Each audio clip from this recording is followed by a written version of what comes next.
Oh, come on, come on, come on. Let me get this kill. Oh my gosh, I'm so hungry. These look so good. No. It's coming. It's coming. So good. Look, these look so good. No, no, no. Oh, I'm right now. Dude, I totally got it. These look so good. Oh, crab wonton? Yeah, or crab Rangoon, however you'd like to call it. Yeah. Dude, like, I got this wonderful menu right here. Well, I'm gonna go order something. no, I can make it for less, Michael. Nah, I'm gonna do it. No, I can make it for less. Oh. Stay tuned on Outside the Q as I make them for a lot less and Michael can order them.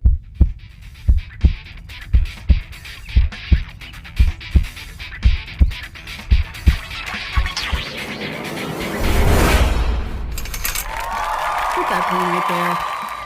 The ingredients are really simple. Everything you can find in your local grocery store, like wonton wrappers, green onions, cream cheese, even imitation crab, salt, and sugar if you like it a little sweet. Crab Rangoon or crab wontons are a dish that you can find at your local Chinese restaurant. However, it's based out of a dish that was made in Burma and redeveloped by a man out of San Francisco. This dish is definitely not gluten-free. The fact that the wrappers are either made out of wheat or out of rice. Definitely not gluten-free. And the crab, imitation crab, actually with that Alaskan pollock or cod that it's made out of, actually has flour. So now that I have all the ingredients prepped, I have the green onions cut up, I have the crab all shredded. I was doing it the wrong way the first time when you saw me cut it. I was cutting it into chunks, and that's not what you want. You actually need to get in there with your hands and shred it.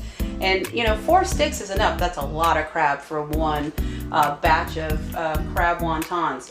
So basically you have to have your cream cheese softened. This is pretty soft now. And of course I just bought this a few minutes ago. So, it comes in a convenient stress relieving wrapper. You can squeeze it until it's actually softened. So now that I have it softened, I'm going to go ahead and place it in my bowl like that. And we're going to put this aside in the area where that goes. And then we're going to add our ingredients again with the green onions all finely chopped. We're going to put that in there. We're also going to put in the crab. Look at all that beautiful crab. And as I said before, when I was telling Michael about a crab wonton, again, this imitation crab is made out of Alaskan pollock. So it's fish.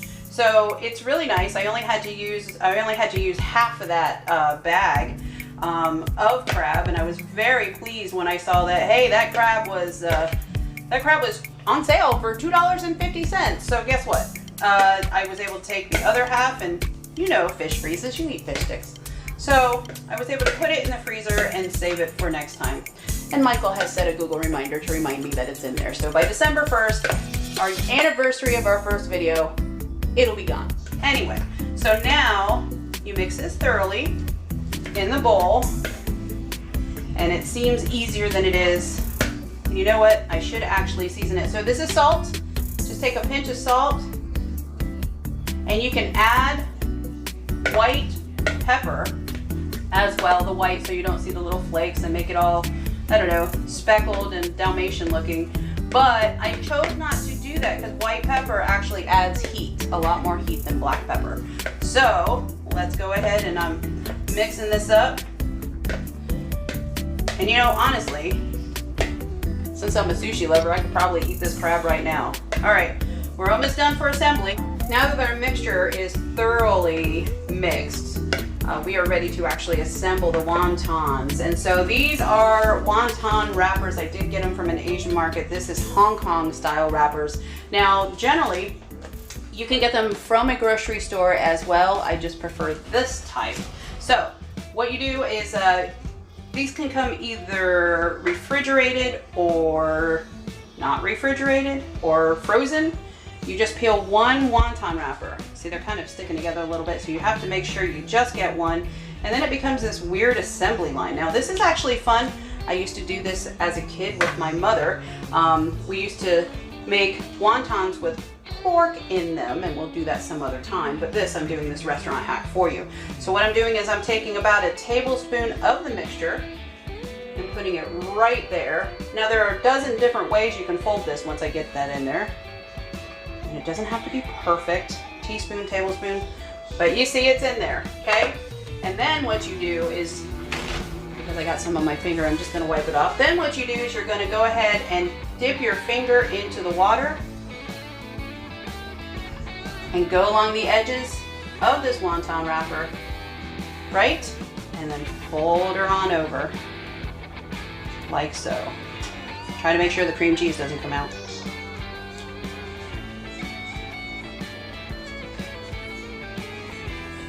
There you have it. There's a wonton.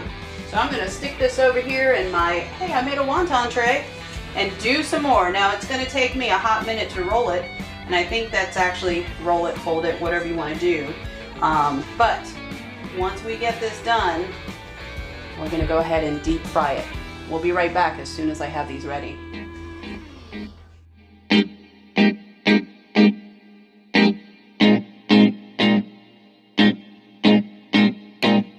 Well, I just got finished wrapping all of those wontons. Look at how many that one bowl produced. 1 8-ounce package of cream cheese, a half a package of crab, salt, pepper, green onions, and there it is. And look at that, I still have half of those wrappers left. So guess what? I can do it again very easily. And the best part is that these wrappers are actually, you can store them in the refrigerator or store them in the freezer. So guess what I'm gonna do? Slide that right in the freezer bag and boom, there you are, ready to go. So now we're gonna get to frying, and it's important to know that your oil should be up to 350 degrees. And sometimes you can tell if the oil starts rippling a little, but it's important not to get it too hot because you don't want to burn your oil and your wontons. Obviously, if they were burned, they would taste like, well, poo. So let's see if we are ready. See, I heard a snap. Did you hear a snap, Michael? Let's see if we're ready to go. I'm gonna put the first one in. It's starting to go. See it starting to pop up? Look how pretty. And then obviously when it's frying, if you see, you have one side going, guess what? You probably need to rotate to the other.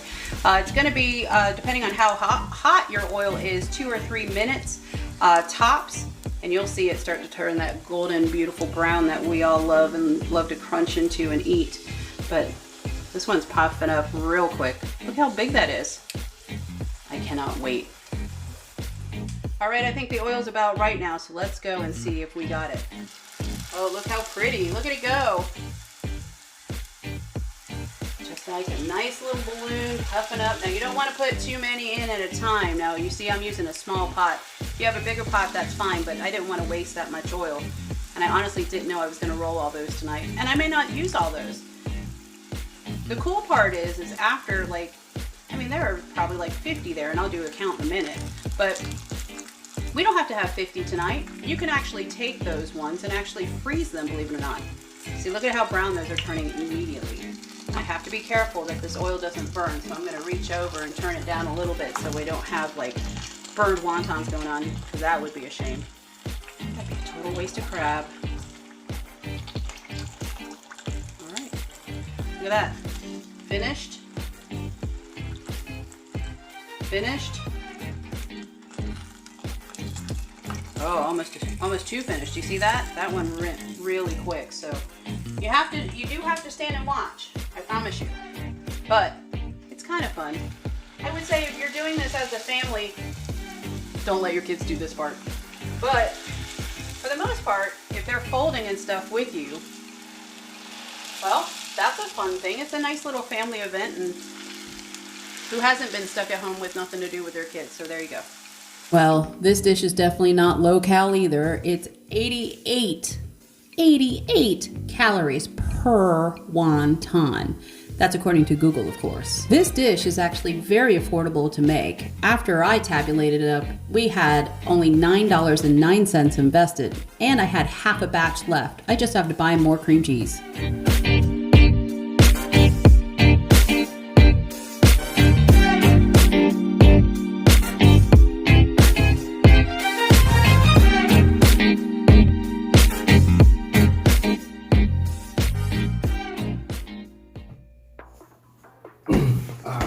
So, I went ahead and I decided I was gonna order them, and then I was like, what? They're gonna be like an hour or something late. So I was like, you know what, forget it. Lucky for you, Michael, I've already finished them. Go ahead. It's really good. They are really good. So some things, they're a little different from what you're used to, aren't they? They're different, but they taste like they're holistic and healthy in a way that it's like when you drink water after you've been running for so long and you're like, this is meant for me. If I wanted to make it more like the restaurant quality he wanted, I would actually change it to a rice wrapper. Say that 10 times fast. Rice wrapper of wheat. However, that order you placed for 6 wontons, how much was it? I didn't place it. They told me. They said, listen up. For one order, it's going to be $6.95. For 6. I've been to some other Chinese restaurants, not naming any names, but it's like $9.95. They're like, where am I eating at? I know, but still. So guess how much it cost me to make 50 of those? 50? You made 50? I made 50. And I have 50 left over to fry later. Guess how much 100 wonton cost you to make? I've never been good with math. Okay, so the order that you saw me make, which made 50 wontons, was $9. I had half the wonton wrappers left. And so I could have bought a second block of cream cheese and it would have been $11 for 100 wontons. 100! Talk about a really inexpensive party food. And Michael seems to be okay. So I'm glad you like it. Thanks for joining us today on Outside the Q. Whatever.